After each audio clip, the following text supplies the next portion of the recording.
নমস্কার, কেমন আছেন সবাই? আমি ঋতুপর্ণার সংসারের তরফ থেকে আপনাদের অনেক অনেক স্বাগত জানাই। আজ হচ্ছে বুধবার আর সময় হচ্ছে সন্ধ্যা 6টা।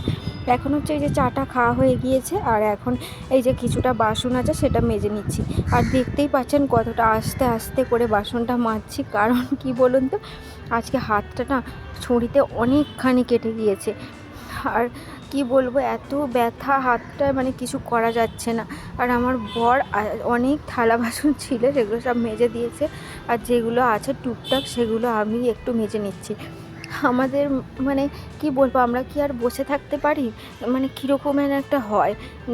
ছেলে আছে, হাজব্যান্ড আছে, আর এই যে আস্তে আস্তে করে সমস্ত বাসনগুলো ধুয়ে ধুয়ে রেখে দিচ্ছি। আর আজকে রাত্রিরে হবে ডিমের ঝোল আর ভাত। সমস্ত কিছু গোছানো গাছানো সবই হয়ে গিয়েছে। আর আজকে না একটু আওয়াজ হতে পারে, কারণ আজকে ভয়েসটা রাত্রিরে বা দুপুরের টাইমে যে সময় শান্তশিষ্ট পরিবেশ থাকে সেই সময়টা দেওয়া হয়নি আর কি। আজকে একটু ব্যস্ত ছিলাম, কারণ বৃহস্পতিবারে যেহেতু ভয়েসটা দিচ্ছি, আর হাজব্যান্ড আজকে বাড়িতে আছে একটু, আর বাড়িতে ছেলেরা থাকলে তো একটু কাজও থাকে বেশি, সেই জন্য আর কি একটু মানে বিকালের দিকে ভয়েসটা দিচ্ছি, সেই জন্য আর কি একটু আওয়াজ হতে পারে। আর ওদিকে ডিমটা আগে সেদ্ধ বসিয়ে দিয়েছিলাম, ডিমটা ওদিকে সেদ্ধ হয়ে গেছে, গরম জলটা ফেলে দিয়ে ওতে ঠান্ডা জল দিয়ে দিলাম। আর এদিকে চালটা বারবার করে ধুয়ে নিচ্ছি, কারণ হচ্ছে এখানকার চাল না একটু বেশি পরিমাণে মানে সাদা সাদা থাকে। ওটা যদি 4-5 বার কি ধুয়ে নেওয়া যায়, তার বেশিবার ধুলেও ভালো হয়, তাহলে মানে খুব সুন্দর সাদা ঝরঝরে ভাতটা হয়। ওদিকে প্রেশার কুকারে তো ভাতটা বসিয়ে দিয়েছি, আর এদিকে ডিমের ঝোলের জন্য আলু ফালু সমস্ত কিছু কাটা হয়ে গেছে। আজকে আলু ক্যাপসিকাম একটু অল্প ছিল, সেটাই দিয়ে দিচ্ছি। আর এখানে তো ফ্রিজ ট্রিজ নেই, আর কি বলুন তো, থাকলে জিনিসটা নষ্ট হয়ে যাবে, আর জিনিস নষ্ট করতে একদমই ভালো লাগে না। আর এখানে যা মানে এখানে কেন, সব জায়গাতেই যা জিনিসের দাম, একটুখানিও ফেলা গেলে মানে কীরকম একটা লাগে, মনটা হয় যেন নষ্ট হলো। আর এই যে ওদিকে আগে করে নিচ্ছি, পেঁয়াজটা ছোটো ছোটো করে কেটে নিয়েছি, পেঁয়াজ টমেটো আর আদা রসুন হালকা করে ভেজে নিলাম, জাস্ট কাঁচা গন্ধটা একটু চলে গেল, সেটাকে একটু ঠান্ডা করে তারপরে মিক্সিতে ওটা পেস্ট বানিয়ে নেব। আর ওই কড়াতেই অমনি আলুগুলোকে ভাজতে দিয়ে দেবো। এই যে অল্প করে তেল দিয়ে দিয়েছি, আর তেল দিয়ে আলুগুলোও দিয়ে দিচ্ছি, আলুগুলো দিয়ে একটুখানি হালকা করে লাল লাল করে ভেজে নেব। আর এখানকার আলু জানেন তো, এখানে চন্দ্রমুখী আলু বলতে কিছুই থাকে না।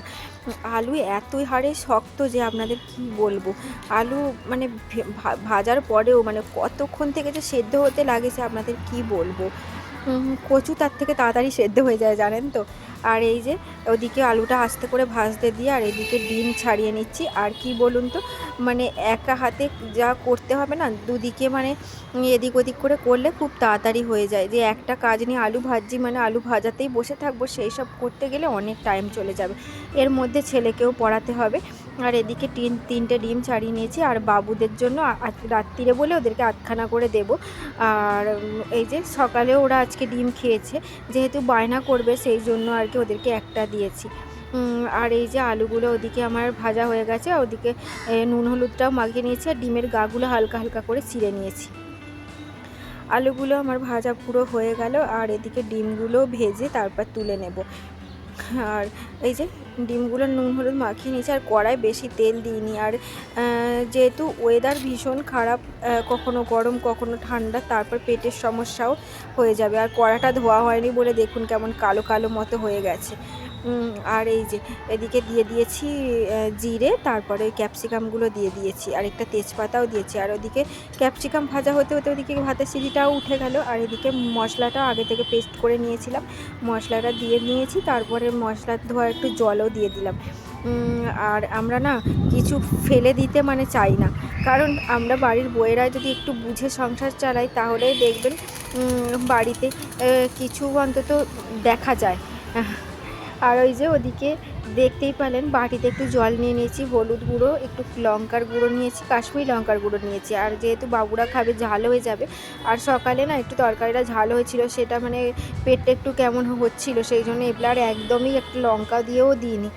আর ওদিকে দিলাম জিরে গুঁড়ো, ধনে গুঁড়ো, আর এতে একটু নুনও দিয়ে দিয়েছিলাম, সেটা আর দেখানো হয়নি। আর ওই যে মশলা ধোয়া জলটাও দিয়ে দিচ্ছি। দেওয়ার পর এটাকে খুব ভালো করে কষাতে হবে। এর রঙটা কিন্তু কষানোর ওপরেই খুলবে। আর এখন একটু অল্প করে চিনিও দিয়ে দিলাম। চিনি দেওয়ার পরে এই যে মশলাটা আবার একটু কষিয়ে তারপরে ভালো করে ফুট ধরে গেছে, তারপরে এই যে ভেজে রাখা আলুগুলোও দিয়ে দিচ্ছি। আলুগুলো দেওয়ার পর ভালো করে কষিয়ে নিচ্ছি। কষিয়ে নেওয়ার পর এই যে ভালো করে দেখুন একদম শুকনো শুকনো হয়ে গেছে, এর কিন্তু একটুও জল নেই।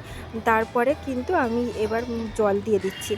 আর আমি একটু বেশি পরিমাণেই জলটা দিলাম, কারণ আমাদের বাড়িতে একটু সবাই মানে ঝোল, যে আমার হাজব্যান্ড বিশেষ করে একটু ঝোল খেতে ভালোবাসে। আর এখানে এই যে 2টো লঙ্কা দিয়ে দিলাম। আর হাজব্যান্ড বলছিল একটুও না ঝাল হলে ভালো লাগে না, সেই জন্য 2টো লঙ্কা ফেলে দিলাম। ওই যে ফুটের সময় ওই যে লঙ্কার মুখটা একটু কেটে নিয়েছি। আর এখানে ঝোলের মধ্যে ডিমগুলোও দিয়ে দিয়েছি। আর ডিমগুলো দেওয়ার পরে দেখুন বেশ অনেকক্ষণ ফোটার পরে এই যে কালারটা একদম পাল্টে গেছে। আর এখানে পুরো একদম হয়ে গিয়েছে তরকারিটা। এই যে এখানে গরম মশলা গুঁড়ো দিয়ে নিচ্ছি। এই যে গরম মশলা দিয়ে দিলাম, দিয়ে এই যে হালকা করে নেড়ে দিলাম। ঝোলটাও অনেকটা কমে এসেছে আর আলুটাও ভালো করে মতো সিদ্ধ হয়ে গিয়েছে। এই যে, আর আজকে হচ্ছে বৃহস্পতিবারের সকাল। সবাইকে গুড মর্নিং জানাই। আর মানে রাত্রিরে আর কোনো ভিডিও শ্যুট করতে পারিনি। তারপর ছেলেদেরও খিদে পেয়ে গিয়েছিল, খুব একটু মানে তাড়াহুড়োই ছিলাম, আর ক্যামেরা সেট করা হয়নি, এই আর কি। আর সকালবেলা একদম আগে উঠেই কালকে রাত্রিরে যে বাসনগুলো মেজে রেখেছিল আমার হাজব্যান্ড, এগুলো সব আমার হাজব্যান্ড মেজেছিল, যেহেতু বললাম যে হাত কেটে গিয়েছিল সেই জন্য আর কি। ও সমস্ত কিছু মেজে দিয়েছিল রাত্রিরের বাসনগুলো। আর এই যে হয়ে গেছে ওদিকে বাসন মাজা। আর ওই যে ভিজে কাপড়টা আগে বাইরে মেলে দিয়ে চলে এলাম ধুয়ে। তারপরে ওই যে আমার হাজব্যান্ড না কালকে বাসন মেজেছিল, আর এর ভেতরে না প্রেশার কুকারের ভেতরে একটা প্লেট ঢুকে গিয়েছিলো, প্লেটটা বার করতে পারছিলাম না। ওই যে ওকেই ডাকলাম, ও ওই যে জল ভরে আবার প্লেটটা ও বার করে দেবে। যেহেতু বেরোচ্ছিল না, আমি ওকে বললাম যে একটু ভিজিয়ে রেখে দাও, তারপরে ওর ভেতরে জল ঢুকলে তারপরেই বেরোবে। আর সেই জন্য ও একটু ভিজিয়ে রেখে ছেলেদের নিয়ে গেল ওপরে। আর এই বাসনগুলো এখন নামালাম, চা হবে, দুধ হবে, সমস্ত কিছু। আর আজকে সমস্ত কিছু গদি টদি সব তুলে দিচ্ছি, যেহেতু হাজব্যান্ড আছে ছেলেদের নিয়ে একটু বাইরে গেছে সেই জন্য আর কি। আর ওদিকে গদি ফদি সব তুলে দিয়ে আগে ওই দিকটা মুছে নিয়েছিলাম। মুছে নেওয়ার পরে আবার এদিকটাও একটু মুছে নিচ্ছি। আর সামনেটা পাশের ঘরের আন্টি যেহেতু ধোবে, সেই জন্য আর এখন বেশি মুছলাম না, এই যে অল্প করে এই সামনেটা মুছে দিচ্ছি। আবার আন্টি ধোয়ার পরে আমি আবার আমার দিকটা শুকনো করে একটু মুছে নেব, না হলে ওই যে আমার ছেলেরা পড়ে যাবার ভয়, সেই জন্য আর কি। আর এখানে দেখতেই পাচ্ছেন ছেলেরা খেলা করছে। আর এর বাবা সকালবেলা চা করে নিয়ে চলে এসছে। আর ওর বাবা বাড়িতে থাকলে আমাকে কোনো দিনও চা করতে হয় না, ওই চা করে। আমি ওদিকে সকালের পুজো টুজো দিয়ে দিয়েছি আগে, ঘুম থেকে উঠে জামা টামা ছেড়ে ওকে সকালের পুজোটা দিয়ে দিয়েছি। আর এদিকে ছেলেরা হচ্ছে গন্ডগোল করছিল একটা পেন নিয়ে, দুজনে জানেন তো, একটা পেন নিয়ে দুজনে মানে বায়না যে আর আমার ছোটো ছেলেটা দেবে না, ও ছাড়বে না, জানেন তো, এই হচ্ছিল আর কি। আর এখানে না দুদিন খুব চড়া রোদ উঠছে, এত গরম লাগছে যে পাখা ছাড়া বসাই যাচ্ছে না। আর আমি ওই যে তাই জন্য পাখাটা চালাবার জন্য একটু পরেই উঠবো। আর ও বাবার কাছে বায়না করছে যে বাবা বলেছে যে তোমাকে আমি একটা নতুন পেন কিনে দেবো, সেই জন্য আর কি ও জোর করে ওকে পেনটা দিচ্ছে, আর ও নেবে না, জানেন তো, এই হচ্ছে আর কি। আর এই যে গল্প করতে করতে এই সপ্তাহে একটা দিন আর ছুটির দিন যেদিনকে হয় একটু শান্তি করে সবাই মিলে বসে চা খাই, এটাই মানে। আর ওই যে অন্যায় করতে করতে আবার গদিটা ওর বাবার ঘাড়ে ফেলে দিয়েছে। ওর বাবা বলছে আর ওটাকে দাঁড় করিয়ে রাখতে হবে না, ওটাকে শুইয়ে দাও, বলে আমি আবার ওই যে শুইয়ে দিচ্ছি। আর এই যে এদিকে সবাই মিলে বসে পড়বো এবার চা খেতে খেতে দেখুন ছেলে এবার কি অন্যায়টাই না করে। একটু যে শান্তি করে বসে খাবো তার কি আর উপায় আছে গো। এই যে বসে পড়েছে ছেলে, এক্ষুনি দেখবেন চায়ের গ্লাসখানা উল্টে দেবে। আর এই যে বাবার কাছে নানা রকম বায়না করছে, বলেছে ওই যে আমার বড় ছেলেকে নতুন পেন কিনে দেবে বলেছে, ও বলছে না আমি এই পেনটা নেবো না, আমাকে নতুন পেন কিনে দিতে হবে। জানেন তো এই করছে দুজনে মিলে। আর এই যে চায়ের গ্লাসটা প্রচণ্ড গরম কিন্তু ও ধরতে যাচ্ছে, জানেন তো, এই যে ফেলে দিল।